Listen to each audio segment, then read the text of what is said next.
తాకట్టులో ఉన్న బంగారాన్ని విడిపించి ఆ రోజు ఆన్లైన్ రేటుకే మేము కొంటాం. Sharma gold company.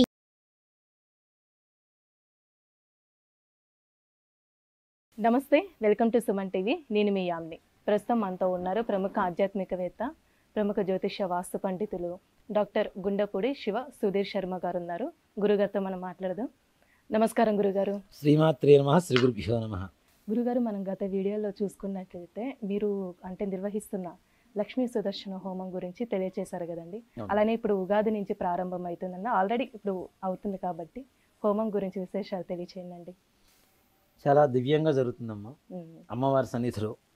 ఇక్కడ మనం చేసేది సుదర్శన హోమం, అంటే విష్ణుమూర్తి నారసింహానికి సంబంధించినటువంటి హోమం, లక్ష్మీ సమేతంగా. ఇప్పుడు మనం వారాహి అమ్మవారు, ప్రత్యంగిర అమ్మవారు ఉన్నారు. వారాహి అంటేనే లక్ష్మీదేవి. ఇక్కడికి మనకి ప్రత్యంగిర అమ్మవారు చూడండి ఎలా ఉంటుంది, నరసింహస్వామి స్వరూపంలోనే ఉంటుంది. అంటే నరసింహస్వామిలోంచి వచ్చినటువంటి ఒక శక్తి అమ్మవారుగా చెప్పబడుతుంది పురాణగాథలు. కాబట్టి ఈ అమ్మవార్ల సమక్షంలో మనం ఈ హోమం చేయడం అనేది చాలా విశేషం, చాలా విశేషమైనటువంటి కార్యక్రమం. చాలా దివ్యంగా జరుగుతుంది నిత్యం కూడా హోమం. మీరు కూడా కూర్చొని తప్పనిసరిగా చేయించుకోండి. అసలు అంటే ఆ హోమం చేయిస్తున్నప్పుడు మంత్రంలో ఉండేటువంటి ఆ వైబ్రేషన్స్ ఏవైతే ఉంటాయో అవి మన మనస్సులో, మన శరీరంలో ఉండేటువంటి సకల బాధలను కూడా నివారణ చేస్తాయి. మనస్సులో అనేక రకాలైనటువంటి బాధలు ఉంటాయి మనకి. డబ్బు గురించి, ధనం రాక, వచ్చినది ఉండక, అప్పులు ఇచ్చినవి వెనక్కి రాక, ఈ అనేక రకాలైనటువంటి బాధలు, ఆర్థిక సమస్యలు. అలాగే ఉద్యోగం కోసం ప్రయత్నం చేస్తూ కూడా మంచి ఉద్యోగం రాకపోవటం, ప్రమోషన్స్ రాకపోవటం, విదేశీ ప్రయాణాల కోసం ప్రయత్నిస్తూ కూడా విఫలం అవ్వటం, ఇవన్నీ కూడా ఈ హోమంలో ఉండేటువంటి, ఈ హోమం ద్వారా మనకు వచ్చేటువంటి లక్షణాలు, ఫలితాలు. అలాగే లక్ష్మి అనుగ్రహం ఉంటే అన్నీ ఉన్నట్టే కదా. ధనం మూలం ఇదం జగదు. కాబట్టి ఈ లక్ష్మీ సమేత మహాసుదర్శన హోమంలో పాల్గొనేటువంటి వాళ్ళందరికీ కూడాను నిజంగా ఇప్పుడు మనం తీస్తున్నటువంటి ఈ హోమం వీడియో కూడా మనం తప్పనిసరిగా మన ఛానల్లో పెడతారు. కాబట్టి అందరూ తిలకించండి. అక్కడ ఏదో హోమం జరుగుతుంది ఊరుగా అట్లా పాస్ చేయకుండా దాంట్లో మంత్రాలు వినపడతాయి. ఆ మంత్రం వినండి. ఆ మంత్రం ద్వారా తప్పనిసరిగా మంచి జరుగుతుంది. ప్రత్యక్షంగా పరోక్షంగా పాల్గొనేటువంటి వాళ్ళకి, ఈ హోమం చూసేటువంటి వాళ్ళకి, ఆ మంత్రం శ్రవణం వినగలిగినటువంటి వాళ్ళకి అందరికీ కూడాను ఆ లక్ష్మీ సమేత మహాసుదర్శన స్వామి వారి అనుగ్రహం చేత సకల కార్యసిద్ధి జరుగుతుంది. అనుకున్న సకల పనులు అవుతాయి. ఆ అనారోగ్యంతో బాధపడుతున్నటువంటి వాళ్ళకి ఆ సమస్యలు తీరిపోయి ఆరోగ్యవంతులవుతారు. అలాగే భూత ప్రేత పిశాచ బాధలు, ప్రయోగ బాధలు, మనకు తెలియకుండా దాటుతూ ఉంటాం, దృష్టి బాధలు, అట్లాంటివన్నీ కూడా ఈ హోమం ద్వారా సంపూర్ణంగా తొలిపోతాయని చెప్పడంలో ఏమాత్రం కూడా సంశయం లేదు. అంటే హోమం ఎన్ని రోజులు చేయడం జరుగుతుందండి? ఇది మొత్తం మనకు మొన్న ఉగాది రోజు నుంచి, మంగళవారం నుంచి ప్రారంభమైంది. 41 రోజు పాటు జరుగుతుందమ్మా. మండల దీక్ష అంటాం కదా. కాబట్టి మండల దీక్షగా ఈ హోమం జరుగుతుంది. ప్రతినిత్యం కూడా ఉదయం 8 గంటల నుంచి 9:30 గంటల వరకు జరుగుతుంది. చాలా మంది అడుగుతున్నారు, గంటన్నరలో సుదర్శన హోమం అయిపోతుందా? 40 రోజులు చేస్తున్నటువంటి హోమం కాబట్టి గంటన్నరలో ప్రతిరోజు కూడాను అగ్నిదేవుడి ఆవాహన ఇదంతా ఉండదు. మొదటి రోజు మాత్రమే ఉంటుంది. ఆ చతుష్పాత్ర ప్రయోగం, షట్పాత్ర ప్రయోగం చెప్పి 2 ప్రయోగాలు ఉంటాయి అగ్నిదేవుడికి హోమం చేయడానికి. ఈ షట్పాత్ర ప్రయోగం అనేది ప్రతిరోజు ఉండదు కాబట్టి దానికే దాదాపు అర్ధగంట 30 గంట టైం తీసుకుంటుంది. అది ప్రతిరోజు ఉండదు కాబట్టి అగ్నిదేవుడిని ఒకసారి ఆవాహనం చేసాం అని ప్రతిరోజు భోజనం పెట్టడం, ఆహారం ఇవ్వటం, హోమం చేయడమే ఆహారం. కాబట్టి ఈ పాత్ర ప్రయోగం ఉండదు కాబట్టి గంటన్నరలో సరిపోతుంది. అందులో మనం చేస్తున్నటువంటి విధానం కూడా ఏంటి అంటే, మనం కేవలం భక్తులందరికీ లక్ష్మీ సమేత మహాసుదర్శన హోమం చెబుతున్నాం. కానీ ఈ మన వీడియో చూడండి, గణపతి కార్యసిద్ధి, లక్ష్మీ గణపతి, మరలా ఆదిత్యాది నవగ్రహాలు అధిదేవత ప్రత్యధి దేవతలతో సహితంగా నవగ్రహ హోమం చేస్తున్నాం. అంటే నవగ్రహాల ద్వారా వచ్చేటువంటి బాధలు కూడా ఈ హోమంతో తొలగిపోతాయని చెప్పవచ్చు. అలాగే మృత్యుంజయ హోమం, చాలా మందికి ప్రాణాపాయ పరిస్థితుల్లో కొట్టుమిట్టాడుతుంటారు. కొంతమంది అనారోగ్య పరిస్థితులు తీవ్రంగా ఉండడం, ఇలాంటివన్నీ కూడాను అకాల మృత్యువు. ఇప్పుడు కరోనా వచ్చిన తర్వాత ఏ మనిషికి ఎప్పుడు ఏం జరుగుతుందో తెలియని పరిస్థితుల్లో ఉన్నాం. నవ్వుతూనే ఉండి కింద పడిపోతున్నారు, మాట్లాడుతూనే కింద పడిపోతున్నారు, నడుస్తూనే కింద పడిపోతున్నారు. అలా అకాల మరణాలు ఎక్కువగా సంభవిస్తూ ఉన్నాయి. అలాంటి వారికి కూడా మంచి జరగాలనే ఉద్దేశంతోనే ఈ మృత్యుంజయ హోమం కూడా చేయిస్తున్నాము. అధిదేవత ప్రత్యదేవత సహిత మృత్యుంజయ హోమం చేయిస్తున్నాం. దాంతో పాటుగా మహాలక్ష్మి సమేత సుదర్శన హోమం చేస్తున్నాం. అంటే మనం చెప్పింది కొద్దిగానే ఉమ్, కానీ చేస్తున్నది మాత్రం ఎక్కువగా చేస్తున్నాం. అవును. అంటే మంచిగా భక్తులు మంచిగా ఉంటే లోక కళ్యాణం కోసమే కదా నాన్న ఎవరు అవును. చేసినా కూడా. ఉమ్, అమ్మవారు ఉండేదే లోక కళ్యాణం కోసం, ఆమె అనుగ్రహమే లోక కళ్యాణం. కాబట్టి లోక కళ్యాణం కోసం కాబట్టి మనల్ని నమ్మిన వారు, ఉమ్, భగవంతుడిని నమ్మిన వాళ్ళు, ఈ హోమంలో పాల్గొనేటువంటి వాళ్ళు చూసిన వాళ్ళకి అందరికీ అన్ని రకాల సమస్యలు తీరాలి అనే ఉద్దేశంతోనే ఇంత హోమ కార్యక్రమాన్ని మనం చేపడుతూ అంటే ఈ చేస్తున్నాం. 41 రోజు ప్రతి రోజు రావాలండి ఈ కార్యక్రమానికి, లేకపోతే ఒకటి నాన్న, ఇప్పుడున్న కాలమాన పరిస్థితుల్లో 41 రోజు రావాలంటే కష్టం. కష్టమైంది? ఎవరైనా మన ఇంట్లో కూడా ఇప్పుడు అయ్యప్ప స్వామి దీక్ష ఉంది, దీక్ష తీసుకొని మన పనులు మనం చేసుకుంటూ దీక్షలో పూజ చేసుకుంటూ ఉంటాం. అవును. ఆ ప్రతి ఒక్క రోజు ఒక సమయానికి వచ్చేసి దేవాలయానికి కూర్చొని హోమం చేయించుకుని వెళ్ళాలంటే అందరికీ కష్టమే. కాదు. ఉద్యోగస్తులు ఉంటారు, వ్యాపారస్తులు ఉంటారు, వృత్తి Hmm. ఉంటుంది, అందరికీ కష్టమే కదా. కాబట్టే పరోక్షంగా గోత్రనామాలతో చేయించుకోమని చెప్తుంది. ఉహు, గోత్రనామాలతో తప్పనిసరిగా చేయించుకోమని. కానీ ఈ 41 రోజులు కనీసం ఒక్క రోజేనా? ఒక్క రోజైనా వచ్చి కూర్చొని చేయించుకుంటే ఒకటి డబ్బు అనేది అందరూ పెడతారు నాకు. అవునండి. డబ్బుది పెద్ద సమస్య కాదు, ఉమ్, అందరూ ఉన్న వాళ్ళందరూ ఖర్చు పెడుతూనే ఉంటారు, దేవుడికి ఇస్తూనే ఉంటారు. మనకు తెలియకుండానే తిరుపతి హుండీలో కోట్ల రూపాయలు గుమ్మరించేవాళ్ళు కూడా ఉన్నారు. ఇక్కడ డబ్బు కాదు, ప్రధానంగా విశ్వాసం, భక్తి, ఉమ్, ఈ రెండు ఉండాలి.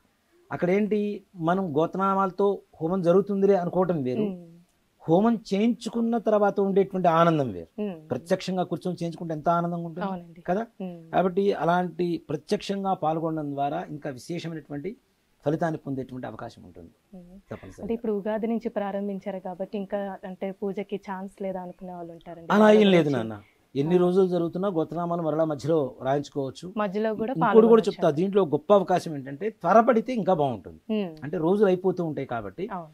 దీంట్లో ముఖ్యంగా మనం దీక్ష అనేది కొన్ని విధానాలు ఉన్నాయి. 108 రోజులు, ఉమ్, 54 రోజులు, అలాగే 45 రోజులు, 41 రోజు, 27 రోజులు. ఉమ్, 27 అంటే మన నక్షత్రాల సంఖ్య 27 అవును. కదా. ఉమ్, కాబట్టి మనం ఏ పని చేసినా కూడాను ఈ 27 నక్షత్రాల్లోనే చేయాలి. ఉమ్, మంచి పని చేస్తే ఒక మనిషి జన్మించినా ఒక మనిషి మరణించినా 27 నక్షత్రాల్లోనే జరగాలి ఉహు, కదా. 27 అనేది చాలా విశేషమైనటువంటి సంఖ్యగా చెప్పబడుతోంది. ఉమ్, నక్షత్ర సంఖ్య అనేది దీక్షగా 108లో సగం ఎంత, 54, 54లో సగం 27 ఉమ్, కదా. 3 9లు 27, గ్రహాలు 9, అధిదేవత ప్రత్యర్థతో కలుపుకుంటే మొత్తం 27 వస్తాయి. ఉమ్, అలా కూడా 27. కాబట్టి 27 సంఖ్య కూడా చాలా విశేషమైనటువంటి సంఖ్య కాబట్టి కనీసం 27 రోజులు కూడా తగ్గకుండా చేయించుకుంటే ఇంకా మంచి మంచి ఇదిగా ఫలితం ఉంటుంది. ఉంటుంది. ప్రారంభమైంది 41 రోజులు కాబట్టి కాబట్టి 41 రోజు కాకపోయినా కనీసం 27 రోజులకైనా సరే, 27 రోజులు రాకముందే మనం ముందుగా గోత్రనామాలు మనం నమోదు చేసుకుంటే దానివల్ల మంచి ఫలితం కలుగుతుంది తప్పనిసరిగా. అంటే ప్రత్యక్షంగా పాల్గొనొచ్చు, పరోక్షంగా కూడా. రాగలుగుతాను అంటే 41 రోజు ప్రతిరోజు వచ్చి కూర్చొని చేయించుకో, ఉమ్, రాలేని వాళ్ళతోనే వాళ్ళండి ద్రవ్యం ఒకవేళ. వేయిస్తాం తప్పనిసరిగా హోమగుండంలో. అంటే రాలేని వాళ్ళు లాస్ట్ లో ఏమైనా కార్యక్రమం ఉంటుంది? పూర్ణాహుతి ఉంటుంది కదా. మనం ఇప్పుడు ఒక కార్యక్రమం చేస్తున్నాం నాన్న, అవును. అన్ని చేసిన తర్వాత లోపల పూజారి అంతా హారతి ఇస్తాడు, అన్ని పూజలు చేస్తాడు, హారతి ఇస్తాడు, అభిషేకం చేస్తాడు. ఉమ్, చివరికి వచ్చేసి మంత్రపుష్పం అన్నప్పుడు పుష్పాలు మనతో తాకిచ్చేసి తీసుకొని వెళ్తాడు. అవును. అంటే అది సంపూర్ణం, ఉమ్, మంత్రపుష్పం అనేది సంపూర్ణం అవుతుంది అక్కడ ఉమ్, పూజా కార్యక్రమం. ఆ పుష్పాలు మనం తాగడం వల్ల మనకు ఆ పుణ్యం వస్తుందా, రావట్లేదా? వస్తుంది. అలాగే అగ్నిదేవుడికి ఇష్టమైనటువంటి హోమం చేస్తూ అగ్నిదేవుడి ద్వారా మన దేవతా మంత్రాలతో ఎప్పుడైతే పూర్ణ ఆహుతి అంటాం, దాన్నే పూర్ణాహుతి అంటాం. ఉమ్, అంటే ఇది పూర్తి అయిపోయింది, ఇక వాళ్ళ ఫలితాన్ని వాళ్ళకి ఇవ్వండి అని చెప్పడమే పూర్ణాహుతి యొక్క పరమార్థం. ఉమ్, అగ్నిదేవుడి ద్వారా ఆ దేవతలకు మనం అందజేస్తున్నాం పూర్ణాహుతిని. ఈ పూర్ణాహుతిలో కూడా 108 రకాల సుగంధ ద్రవ్యాలు, పరిమళ ద్రవ్యాలు, ఉమ్, మంగళ ద్రవ్యాలు ఇవన్నీ కూడాను దాంట్లో కలిపి పూర్ణాహుతి చేయడం జరుగుతుంది. మొత్తం చీరలో కట్టేసి ఉమ్, అగ్నిదేవుడికి సమర్పిస్తాం.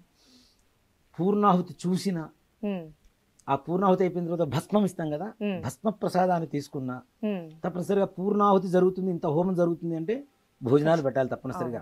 అన్నప్రసాదం అనేది తప్పనిసరిగా వితరణ చేయాలి. ఉమ్, కాబట్టి అన్నప్రసాదం స్వీకరించిన ఈ 41 రోజు చేసినటువంటి పుణ్యం ఏదైతే ఉంటుందో ఉమ్, సంపూర్ణంగా పూర్ణాహుతి తదుపరిచేటువంటి ప్రసాదంలో నిమిడీకృతమై ఉంటుంది, ఉమ్, నిండి ఉంటుంది. కాబట్టి 41వ రోజు మే 19వ తారీఖు అవుతుంది ఉమ్. మనకి. ఆ రోజు అయినా సరే కనీసంగా వచ్చి హోమంలో పాల్గొనండి. ఈ 41 రోజు కుదరకపోతే లాస్ట్ రోజనే తప్పకుండా రావాలి. తప్పనిసరిగా. ఉమ్, ఒక్కటి చెప్తానన్న, ఇక్కడ గోత్రనామాలతో చేయించుకునేటువంటి వాళ్ళు, ఆర్థిక స్తోమత ఉన్నవాళ్ళు చేయించుకునే వాళ్ళు చేయించుకుంటారు, అవును. అలాగే ప్రత్యక్షంగా పాల్గొనేటువంటి వాళ్ళు పాల్గొంటారు. ఉమ్, కనీసం ఇవేవి కాదు, మా దగ్గర అట్లాంటి పరిస్థితి కూడా లేదు, మేము హోమం చూడాలనుకుంటున్నాం అనుకుంటే తప్పనిసరిగా పూర్వహుతి రోజు రండి. ఉమ్, వారికి ఏ రకమైనటువంటి ఇది ఉండదు, చక్కగా వచ్చేసి పూర్ణావతి హోమం చేసుకొని అమ్మవారి ప్రసాదాన్ని, నరసింహస్వామి వారి ప్రసాదాన్ని స్వీకరించి వెళ్ళటం ద్వారా సంపూర్ణమైనటువంటి అనుగ్రహం కూడా కలుగుతుంది. ఇంకా అందరూ చేసుకున్న విధంగానే మనకి అందరికీ అందుబాటులో, ఎవరికి కూడాను దూరంగా, అంటే భగవంతుడు ఎవరికి దూరం కాదు, అవునా? అలా అని చెప్పి మనం దూరంగా ఉంచడం కూడా అది ఎవరి తరం కూడా కాదు. భగవంతుడు ఇంట్లో కూర్చున్నా వస్తాడు, ఎక్కడ కూర్చున్నా వస్తాడు, కానీ హోమాల ద్వారా త్వరితగతిన మనకి దగ్గర అవుతాడు. కాబట్టి పూజల కన్నా ఇంకా ఎక్కువ హోమం ద్వారా ఎక్కువ ఫలితం వస్తుంది కదా. అంటే సాక్షాత్తు మనం ఇస్తున్నటువంటి ఇప్పుడు నైవేద్యం పెడతాను నాన్న, భగవంతుడు తింటున్నాడు అనేటువంటి భావనతో మనం ప్రసాదంగా స్వీకరిస్తాం. కానీ అగ్నిదేవుడు ప్రత్యక్షంగా తినేస్తుంటాడు కదా, ఆహుతి అయిపోతుంటుంది కదా. అంటే అగ్నిదేవుడు ప్రత్యక్షంగా మనం ఇస్తున్నటువంటి ప్రతి పదార్థాన్ని తీసుకొని ఆనందపడి ఆ లక్ష్మీదేవికి, సుదర్శనుడికి పలానా గోత్రికులు, పలానా నామధేయులు ఈ మంత్రంతో, ఈ ద్రవ్యాలతో హోమం చేశారు కాబట్టి వాళ్ళకి అనుగ్రహించండి అని చెప్పి అగ్నిదేవుడు చెప్తాడు. అంటే మనం ఇచ్చేటువంటి ప్రతి ఒక్క దాన్ని కూడా ఆహుతి ఆయన స్వీకరిస్తూ ఉన్నాడు అని చెప్పడానికి ఒక నిదర్శనం మనకి. కాబట్టి హోమం ద్వారా త్వరితగతిన తొందరగా అనుగ్రహిస్తుంది. ఇప్పుడు మనం ఏదైనా జపం చేస్తాం, ఏ జపం చేసినా తప్పనిసరిగా హోమం చేస్తాం.